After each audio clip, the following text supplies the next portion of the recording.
Senhor esteja convosco. Ele está no meio de nós. Proclamação do Evangelho de Jesus Cristo, segundo João. Glória a vós, Senhor.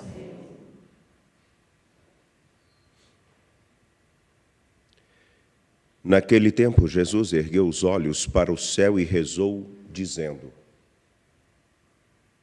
Pai Santo, guarda-os em teu nome, o nome que me deste, para que eles sejam um, assim como nós somos um. Quando eu estava com eles, guardava-os em teu nome, o nome que me deste. Eu guardei-os e nenhum deles se perdeu, a não ser o filho da perdição, para se cumprir a Escritura.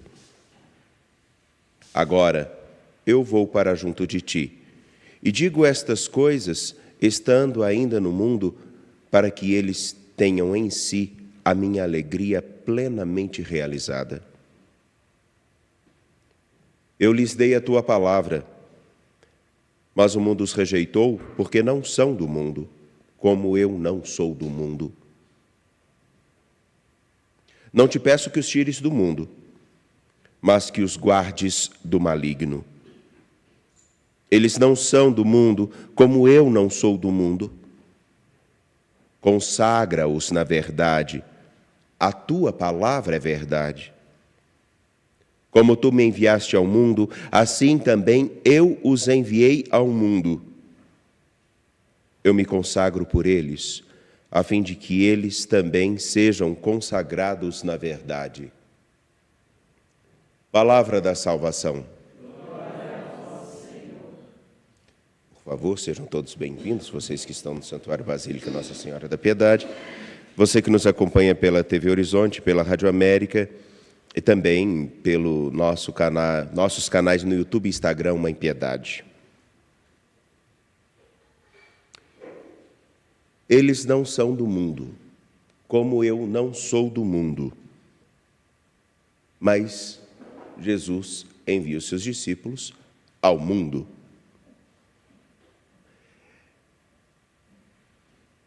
Meio esquisito isso, não é? Eu não sou de um lugar e eu envio aqueles que eu também não quero que estejam nesse lugar para esse lugar. Esquisito. Ou não?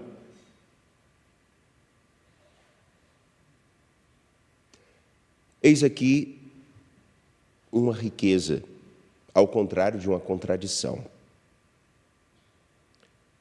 Eu não sou do mundo. Me lembro que dias atrás tive a oportunidade de esclarecer esse conceito sobre aquilo que significa o Evangelho de João. O termo mundo no Evangelho de João é mais do que um planeta. Mundo é uma mentalidade, um modo de se enxergar, um modo de viver. Para ficar mais tranquilo e bem clássico e muito atual para nós entendermos, o mundo seria exatamente aquela mentalidade, aquele modo de agir que faz com que pessoas tentem dar o golpe do Pix, enquanto outros buscam arrecadar recursos para ajudar as vítimas daquele desastre no Rio Grande do Sul. Ou então, mais fácil ainda, é como aqueles que pedem doações e pegam essas doações para si.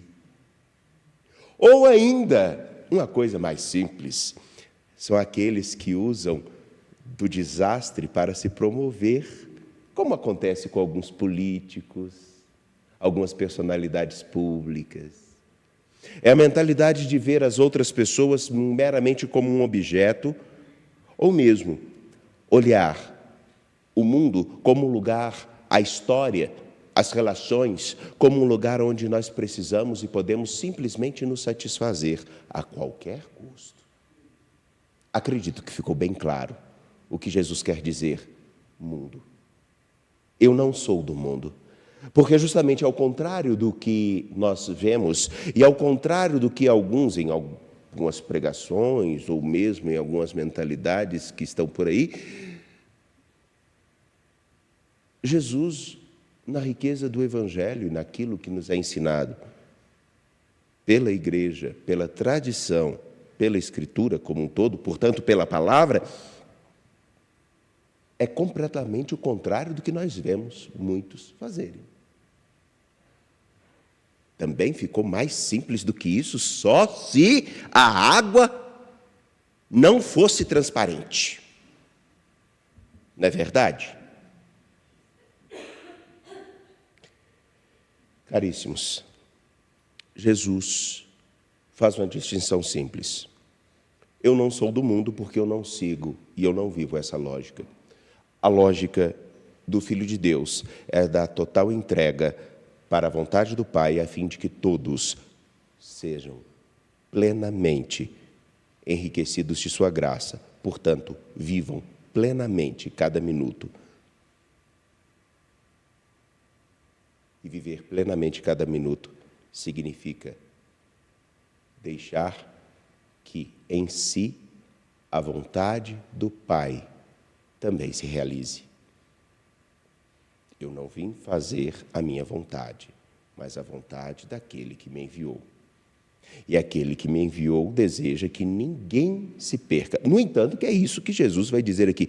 Eu guardei-os e nenhum deles se perdeu, a não ser aquele que escolheu se perder. Então, tem uma coisa muito simples também. Jesus envia os seus discípulos ao mundo, roga para que eles, indo ao mundo, não sejam absorvidos ou absorvam a mentalidade desse mundo que eu acabei de falar. Judas trocou Jesus pelo quê? Qual a diferença de Judas para Pedro? Ou, melhor, qual a diferença de Judas para todos os outros discípulos? E eu espero que seja uma diferença também de cada um de nós com Judas. Sabem o que é? É que Judas literalmente virou as costas para o Senhor, se recusou a voltar para o Senhor, se recusou a recomeçar. Porque os outros discípulos também, em certa proporção, deixaram Jesus e entregaram Jesus. Pedro. E os outros? João Marcos sai pelado, gente. Sai correndo pelado. Olha isso. Bom, nenhum deles se perdeu. E eu os envio ao mundo, e rogo que eles estejam no mundo. Sei que o mundo os odiará, porque eles não estarão na lógica desse mundo, presume-se, se eles realmente guardarem aquilo que receberam de mim, que é a verdade, que é a palavra. Ficou claro, gente? Ótimo, agora cada um se veja dentro disso.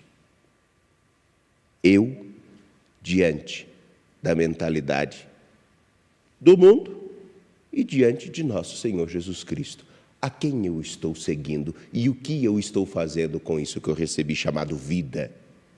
E que a única certeza que nós temos é que é essa mesmo, viu? Porque quem que estiver esperando outra corre um grave risco. Fica a dica. Atos dos Apóstolos, capítulo 20, versículos 28 a 38, nos dá uma noção exatamente daquilo que é necessário estarmos atentos e que Paulo alerta a igreja de Éfeso.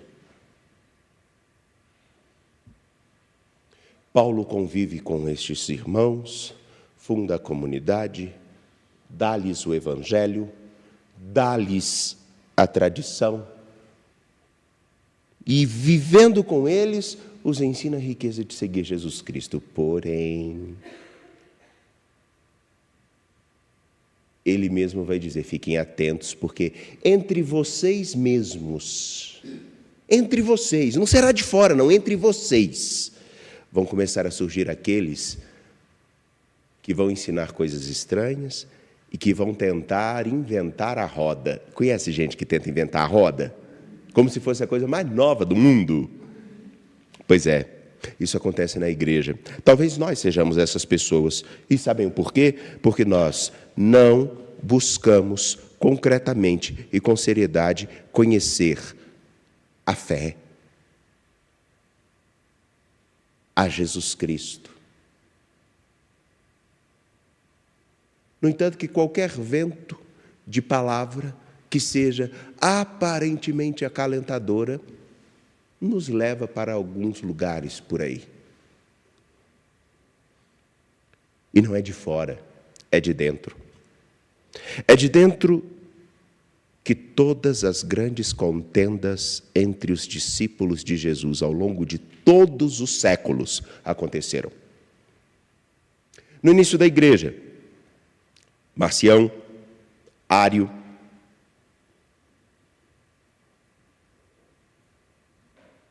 todos, ao longo de muito tempo, tentaram descobrir a roda e ensinaram coisas estranhas e fizeram muitos perderem o caminho. Não podemos sermos aqueles que fazem isso. Não podemos ser aqueles que entram na lógica e no caráter que corrompe o coração da espetacularização da fé. Não podemos ser aqueles que a qualquer custo acham que precisam realmente ser ouvidos. Precisamos anunciar o Evangelho. Precisamos cuidar para que o Evangelho esteja no coração do mundo. Mas como o Evangelho estará no coração do mundo se aqueles que devem anunciar correm o risco de corrompê-lo? Já pensaram sobre isso? É por isso que admiro aqueles que, com todas as dificuldades, com várias intempéries, inclusive em alguns casos até mesmo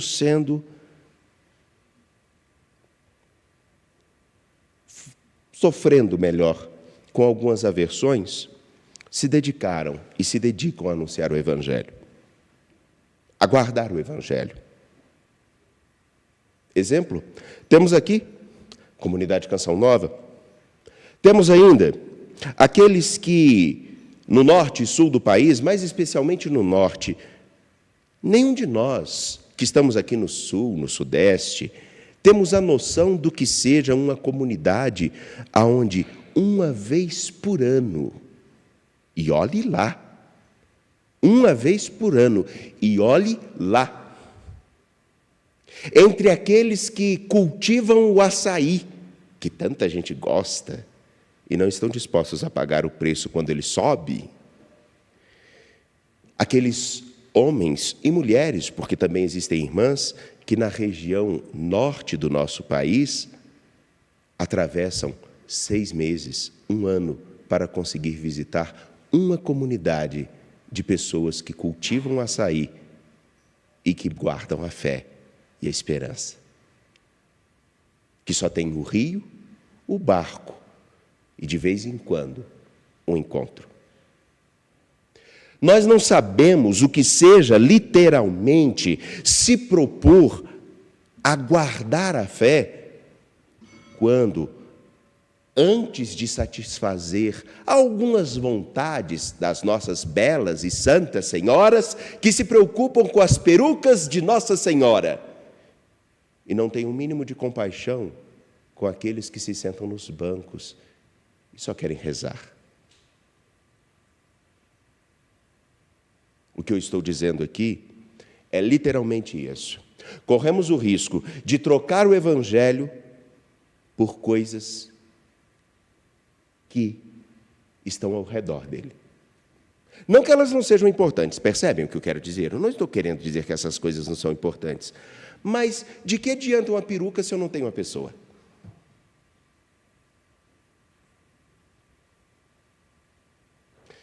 Guarda-os na verdade, porque eles não são do mundo, Como eu não sou do mundo, mas eu os envio ao mundo. E aí está a coisa principal. Jesus, como chama Paulo, é para testemunhar a riqueza da vida que Ele dá a todos nós no meio dos homens. Nós, todos, branco, amarelo, cor-de-rosa, todos precisamos fazer com que o Evangelho aconteça e seja visto no meio dos homens. Por que será que as pessoas não estão acreditando no Evangelho? Não será porque nós estamos nos preocupando com as coisas ao redor do Evangelho e nos esquecendo dele?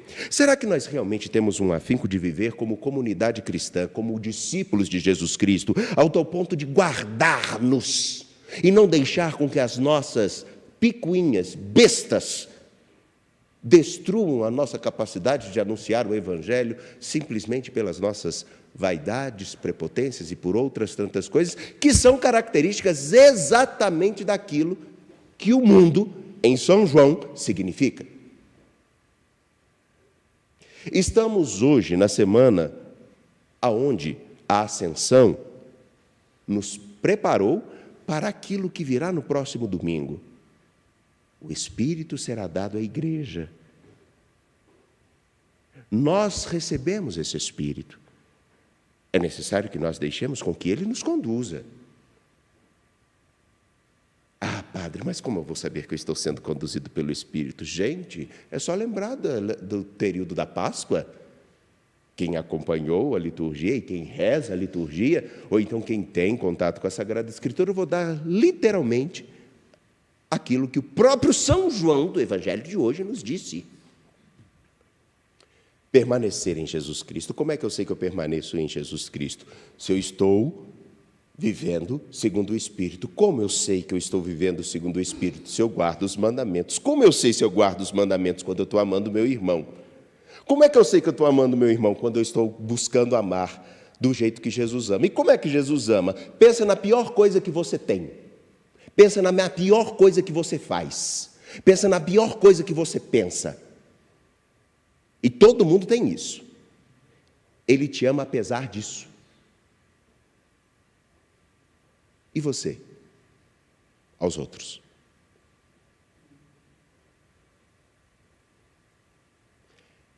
Quem não ama o irmão que vê, não pode amar a Deus que não vê. Se não ama ao irmão que vê, não guarda os mandamentos que não caíram do galho. Todos os 10, viu? E os outros 5 da igreja também. Se não guarda os mandamentos, não ama os irmãos, não está em Jesus Cristo, portanto, não está vivendo segundo o Espírito. Pronto. Receita mais fácil do que essa, eu não sei o que a gente pode fazer.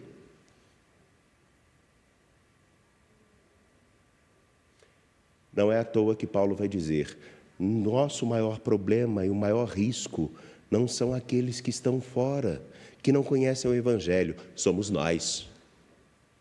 Porque eles só vão acreditar no Evangelho a partir daquilo que eles verem em nós.